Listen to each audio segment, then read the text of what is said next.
Did you know that Somalia, located on the easternmost edge of Africa, has the longest coastline on the continent? Yes, you heard it right. This vibrant nation, straddling the Horn of Africa, boasts over 2,000 miles of coastal line, stretching from the Gulf of Aden in the north to the Indian Ocean in the southeast. Imagine the sunrises. But this isn't merely an impressive geographical fact. This extensive coastline has played a significant role in shaping Somalia's history and culture. It has served as a gateway for trade, migration, and cultural exchange, connecting Somalia with the rest of the world. The coastal line has been a lifeblood for the Somali people, influencing their livelihoods, diets, and even their folklore. So, you see, Somalia isn't just a country. It's a narrative shaped by its geography, a testament to the interplay between nature and culture. Now that we've whetted your appetite with this interesting tidbit, let's delve into the ancient history of Somalia. Rewinding the clock back a few millennia, we find ourselves in the land of Punt. This ancient civilization, shrouded in mystery, is believed to have been located in what we now know as Somalia. It was a land of abundance, teeming with life and rich in resources, from gold and ebony to exotic animals and aromatic plants. The land of Punt was not an isolated kingdom. It was a bustling hub of trade, particularly with ancient Egypt. Egyptian records from as far back as the 25th century BC speak of expeditions to this land. They describe it as God's land, a place of prosperity and natural wealth. Punt was a crucial link in the trade routes of the ancient world, connecting the African continent with the Middle East and beyond. But Punt was not just a trading post, it was a civilization in its own right, with its own distinctive culture and way of life. Its people were skilled in navigation and trade, and their society was highly organized. They had a keen sense of art and aesthetics, as evidenced by the intricate carvings and decorations found on their artifacts. Despite its significance, much about the land of Punt remains unknown. Its exact location, for instance, is still a matter of debate among historians and archaeologists. Some believe it was situated along the Red Sea, while others argue it was further south, along the Somali coast. Its end, too, is shrouded in mystery. We do not know when or why this once thriving civilization faded into oblivion, yet the legacy of Punt lives on. It can be seen in the rich cultural heritage of modern-day Somalia, in its vibrant arts and crafts, its seafaring traditions, and its long history of trade and commerce. The land of Punt may have vanished from the pages of history, but its spirit lingers on, a testament to the resilience and creativity of the Somali people. From the land of Punt, we move forward in time to the advent of Islam in Somalia. As we enter the 7th century, Islam begins to spread across the Somali peninsula. A new era dawned on the people of this region, as they embraced a faith that would greatly influence their culture, politics, and society. Islam was introduced to the Somalis by Arab and Persian traders who frequented the Somali coast. The traders, drawn to the region by its wealth in frankincense and myrrh, brought not only goods but also a new faith. The religion was gradually adopted by the locals, who found its principles of justice, unity, and equality appealing. This introduction of Islam led to the establishment of several Somali sultanates, each with its own unique influence and reach. The most prominent among these were the Sultanate of Adal, the Sultanate of Mogadishu, and the Ajuran Sultanate. The Sultanate of Adal, with its capital in Zayla, played a crucial role in spreading Islam to the interior of the Horn of Africa. It became a hub of Islamic learning and culture, attracting scholars from across the Muslim world.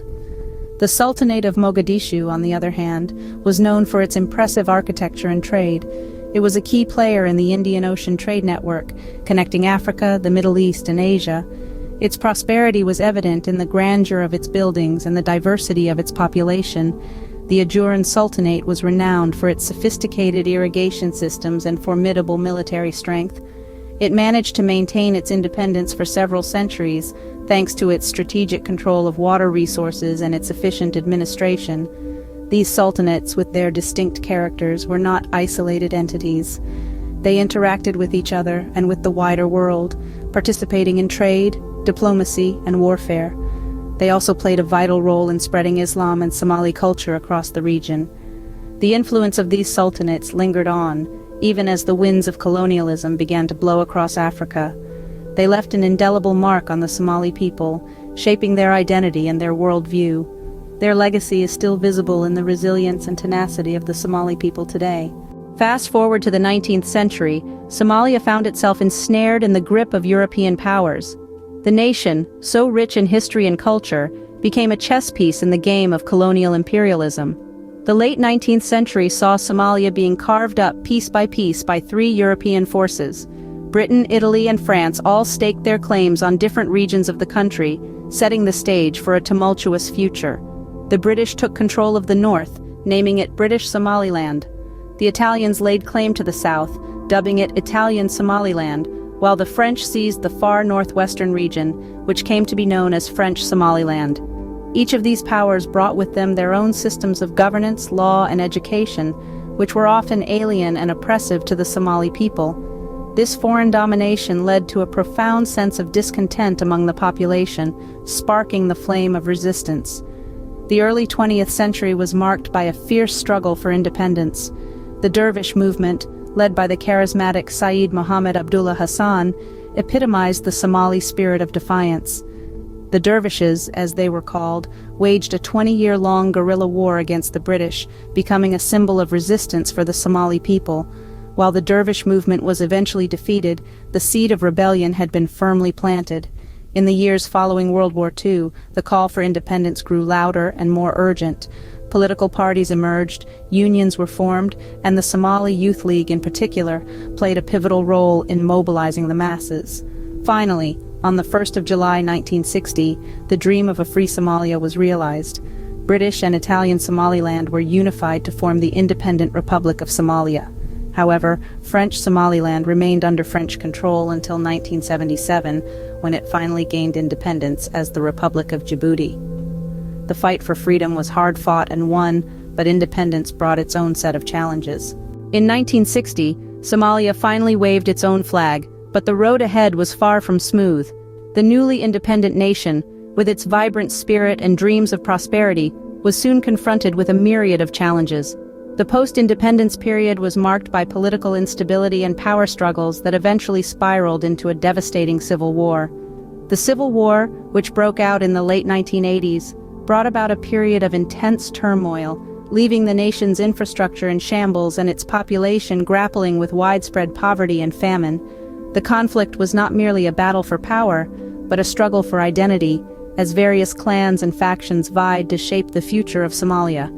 But the story of Somalia is not merely one of strife and struggle, it's a narrative of resilience, of a people who refuse to be defined by adversity. Amid the ruins of conflict, the spirit of the Somali people remained unbroken. Their resilience is a testament to their indomitable will to survive and thrive in the face of adversity. In the wake of the Civil War, Somalis have taken remarkable strides towards rebuilding their nation. They've worked tirelessly to restore damaged infrastructure, revive their economy, and establish a functioning government. Their efforts have borne fruit, with significant improvements in education, healthcare, and security. Yet the road to recovery is long and fraught with challenges. Somalia continues to grapple with issues such as political instability, economic disparities, and the threat of extremist groups. But it's important to remember that these challenges do not define Somalia. They are merely obstacles to be overcome on the journey towards a brighter future. The resilience of the Somali people is a beacon of hope, a reminder that no matter how difficult the circumstances, the human spirit is capable of enduring and overcoming. It's a testament to their unwavering belief in the possibility of a brighter tomorrow. Despite the odds, Somalia continues to endure and strive towards a brighter future. From the ancient land of Punt to the resilient nation of today, Somalia has a rich and complex history. An intriguing blend of ancient civilizations, sultanates, colonial struggles, and a resilient spirit that refuses to be extinguished. As the fabled land of Punt, Somalia was renowned for its wealth and trade in precious commodities with ancient Egypt. This early prosperity laid the foundation for the rise of Somali sultanates, where Islam played a significant role in shaping the region's culture and governance. However, colonial intrusion in the late 19th century brought profound changes. Yet the Somali people's tenacity shone through their struggles for independence, marking a new chapter in their saga. In recent times, the nation has faced numerous challenges, yet the indomitable spirit of the Somali people remains undeterred. They continue to rise resilient and hopeful from the ashes of adversity. The story of Somalia is a testament to the endurance of its people and their indomitable spirit.